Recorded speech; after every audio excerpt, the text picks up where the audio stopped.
अलैकुम वरहमतुल्लाहि वबरकातुहू। जी नाज़रीन, उम्मीद की जाती है आप खैर आफियत के साथ होंगे।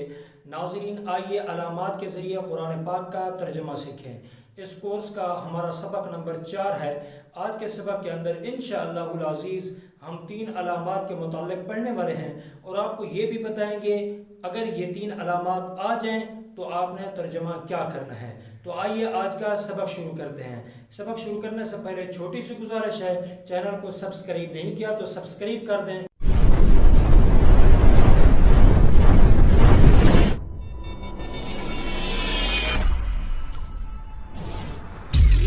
तो जी नाज़रीन, आज की जो अलामात हैं वो 3 अलामात ये हैं। नंबर 1 वाउ के ऊपर जाज़्म, नंबर 2 वाउ के ऊपर जाज़्म आखिर में नून मफ्तू, नंबर 3 या के ऊपर जाज़्म आखिर में नून मफ्तू। ये तीनों अलामतें हमेशा अल्फाज के आखिर में आती हैं और जमा मुज़क्कर को ज़हर करती हैं और तर्जमा सब किया जाता है। अब पढ़ते हैं हर एक की तफसील। नंबर 1 जो पहली अलामत आपको बताई थी, वाउ के ऊपर जाज़्म, ये अलामत उमूमन फ़ेल के आखिर में आती है, जैसे क़ालू। अब देखें आखिर के अंदर वाउ के ऊपर जाज़्म है। अब तर्जमा क्या करेंगे? मैंने कहा ना, तर्जमे के अंदर सब का मफहूम होता है। अब क़ालू आखिर के अंदर देखें वो मजज़ूम है तो इसका तर्जमा करेंगे उन सब ने कहा। आमिलू, अब देखें आखिर के अंदर वही वो के ऊपर जाज़्म है, उन सब ने अमल किया। कफरू, अब देखें आखिर के अंदर वो के ऊपर जाज़्म है, उन सब ने कुफ्र किया। ये तो ही हमारी पहली अलामत। अब चलते हैं अपनी दूसरी अलामत की तरफ जो कि आपको बताई गई थी, वो के ऊपर जाज़्म और आखिर में नून मफ्तू। ये अलामत कभी इस्म और कभी फेल के आखिर में आती है और इसका नून हमेशा ज़बर वाला होता है। अस्मा के साथ हो, जैसे मुस्लिमून, इस्लाम लाने वाले सब मर्द। सब देखें मैंने कहा था सब का तर्जमा किया जाता है। मुस्लिमून आखिर के अंदर देखें नून मफ्तू है और उससे पहले वो मजज़ूम है, जैसा कि अभी मैंने आपको इस अलामत के मुताल्लिक़ बताया था। मुस्लिमून इस्लाम लाने वाले सब मर्द। काफिरून देखिए आखिर के अंदर नून मफ्तू, उससे पहले वो मजज़ूम है, कुफ्र करने वाले सब मर्द। ज़ालिमून, आप आखिर के अंदर देखें नून मफ्तू, उससे पहले वो मजज़ूम, जुल्म करने वाले सब मर्द। ये तो उसकी मिसाल थी जब ये अस्मा के साथ हो। अगर अफ़आल के साथ हो, जैसे युनफ़िक़ून आखिर के अंदर देखें नून मफ्तू है, उससे पहले वो मजज़ूम है, तो तर्जमा करेंगे वो सब खर्च करते हैं।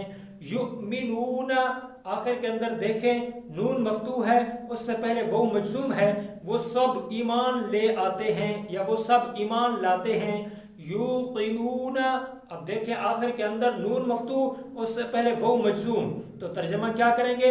वो सब यकीन रखते हैं। समझ आ गई? ये तो ही हमारी दूसरी अलामत। लेकिन ये जो अभी पढ़ी दूसरी अलामत, वो मजज़ूम नून मफ्तू, इसके अंदर एक बात याद रखें, अगर ये अलामत फेल के आखिर में वो मजज़ूम नून मफ्तू यानी नून के ऊपर ज़बर है, अगर इस नून के ज़बर के बजाय नून के ऊपर ज़ेर हो तो तर्जमा में मुझे, मुझसे, मेरी का इजाफा किया जाता है।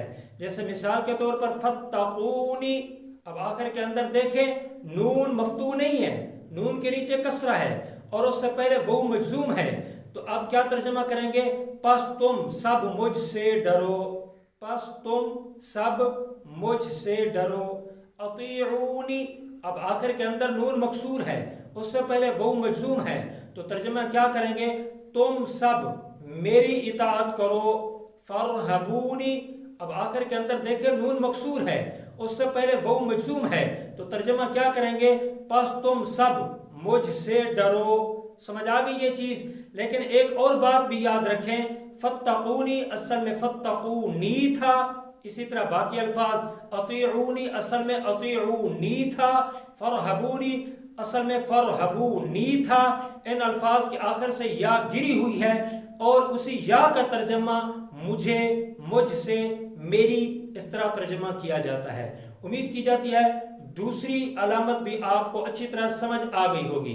अब चलते हैं तीसरी अलामत की तरफ जो कि आपको बताई गई थी یا مجزوم آخر کے اندر نون مفتوح، یہ علامت اسم کے آخر میں آتی ہے، جیسے مسلمین، اب دیکھیں آخر کے اندر نون مفتوح، اس سے پہلے یا مجزوم، ترجمہ کیا کریں گے؟ سب اسلام لانے والے، سمجھ آ گئی؟ اب آگے ہے کافرین، آخر کے اندر نون مفتوح ہے، اس سے پہلے یا مجزوم ہے، تو ترجمہ کیا کریں گے؟ سب کفر کرنے والے، صابرین، اب آخر کے اندر نون مفتوح، اس سے پہلے یا مجزوم، ترجمہ کیا کریں گے؟ سب صبر کرنے والے، سمجھ آ گئی؟ یہ چیز کلیئر ہو گئی۔ لیکن اس چوتھی علامت کے متعلق یہ چیز یاد رکھیں، یہ چوتھی علامت کبھی یہ علامت فعل کے آخر میں بھی آ جاتی ہے۔ اگر فعل کے شروع میں علامت تا اور آخر میں علامت یا مجزوم اور نون مفتوح ہو تو اس صورت میں جمع مذکر کی بجائے تو ایک عورت کا ترجمہ کیا جاتا ہے، جیسے تأمرین، اب آخر کے اندر دیکھیں نون مفتوح ہے، اس سے پہلے یا مجزوم ہے اور شروع کے اندر تا بھی نظر آ رہی ہے آپ کو، تو ترجمہ کیا کریں گے؟ تو عورت حکم دیتی ہے، تعجبین، اب آخر کے اندر دیکھیں نون مفتوح ہے، اس سے پہلے یا مجزوم ہے اور شروع کے اندر تا بھی آپ کو نظر آ رہی ہے، تو ترجمہ کیا کریں گے؟ تو عورت تعجب کرتی ہے۔ امید کی جاتی ہے آج کا سبق آپ کو سمجھ آ گیا ہوگا۔ اگر سمجھ آیا ہے، پسند آیا تو اس کو لائک کر دیں، اچھا کمنٹ کر کے ہمارا حوصلہ افزائی ضرور کر دیں، چینل پر نئے ہیں تو چینل کو سبسکرائب کر دیں اور ثواب کی نیت سے اس ویڈیو کو زیادہ سے زیادہ شیئر کریں۔ آپ کے جتنی دوست اب آپ پڑھنے پڑھانے سیکھنے سکھانے کے ساتھ تعلق رکھتے ہیں ان کو ہمارے چینل اور کچھ سیکھنے کے ساتھ ضرور جوڑیں تاکہ وہ بھی اس سے بھرپور فائدہ اٹھا سکیں۔ آج کے لیے اتنا ہی اور ملتے ہیں اگلے سبق کے اندر۔ اپنا بہت بہت خیال رکھیے گا اور مجھے اپنی خصوصی دعاؤں میں یاد رکھیے گا۔ السلام علیکم ورحمۃ اللہ وبرکاتہ۔